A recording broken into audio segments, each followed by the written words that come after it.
On mange quoi, Tistou? Eh bien, si tu as envie de changer des soupes anodines d'hiver, suis-moi pour cette recette, tu vas voir, tu vas te régaler. Mais avant ça, n'oublie pas de t'abonner, liker et de partager mes vidéos. Pour commencer, on aura besoin d'un butternut. Je vais utiliser que la moitié. D'un potimarron. J'en ai à peu près un tiers. 2 carottes, une patate douce que je vais éplucher, une pomme de terre, un oignon et une tête d'ail entière. Tu ne la coupes pas. Je vais préchauffer mon four à 200 degrés et j'ai mis une plaque avec du papier de cuisson dessus. Donc je vais couper mon potimarron en tranches, plus ou moins fines, ça dépend si j'ai le temps ou pas. Voilà, à peu près comme ça. Donc je vais disposer tous mes potimarrons et ensuite les mettre sur ma plaque. Tu vois, c'est simple, à ce moment-là, je ne mets rien encore, hein, juste je découpe les légumes, d'accord? Je vais couper mes carottes, je les coupe un peu plus finement que mes petits marrons parce qu'ils mettent un peu plus de temps à cuire. Là, j'ai coupé tous mes légumes. Je suis en train d'effeuiller mon oignon. Il me reste encore le butternut, mais comme je t'ai dit, je vais utiliser que la moitié. Voilà, je vais l'épépiner, le couper et le mettre aussi sur ma plaque.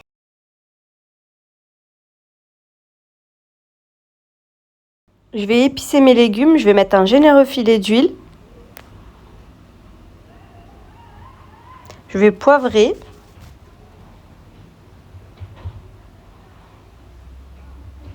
Je sale, mais j'en mets pas de trop parce que tu vas voir par la suite, on va utiliser un bouillon de volaille. Pour apporter toute la gourmandise, moi je mets du miel, à peu près l'équivalent d'une cuillère à soupe. On va venir bien mélanger nos légumes, donc là ils sont bien mélangés. Je vais prendre ma tête d'ail que je vais enrouler dans du papier sulfurisé. Je l'entoure bien. Et je le pose au milieu, tu vois.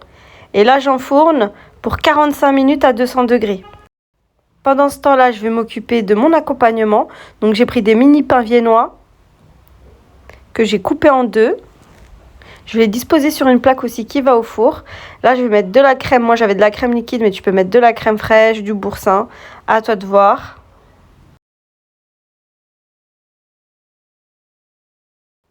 Je vais mettre du chèvre frais, mais tu peux mettre un autre fromage, à toi de voir. On peut mettre du comté, du camembert, du brie, du fromage à raclette. Vraiment, c'est selon les goûts. Je viens saupoudrer de ciboulettes. Ça se marie super bien avec le chèvre. J'enfourne pendant 15 minutes à 200 degrés, mais j'attends vraiment la fin de cuisson de mes légumes. J'en profite aussi pour torréfier mes noix. Donc je vais les mettre dans un mini plat et je vais les passer au four 5 minutes avant de servir. J'ai sorti mes légumes du four, vous voyez, ils sont bien fondants. Je vais mettre dans un faitout un fond de bouillon de volaille. Je vais y ajouter par-dessus mes légumes. Donc mon bouillon de volaille, je l'ai mis de côté, j'en ai mis un petit peu dans la soupe et puis je rajouterai au fur et à mesure en fonction de la consistance que je veux obtenir.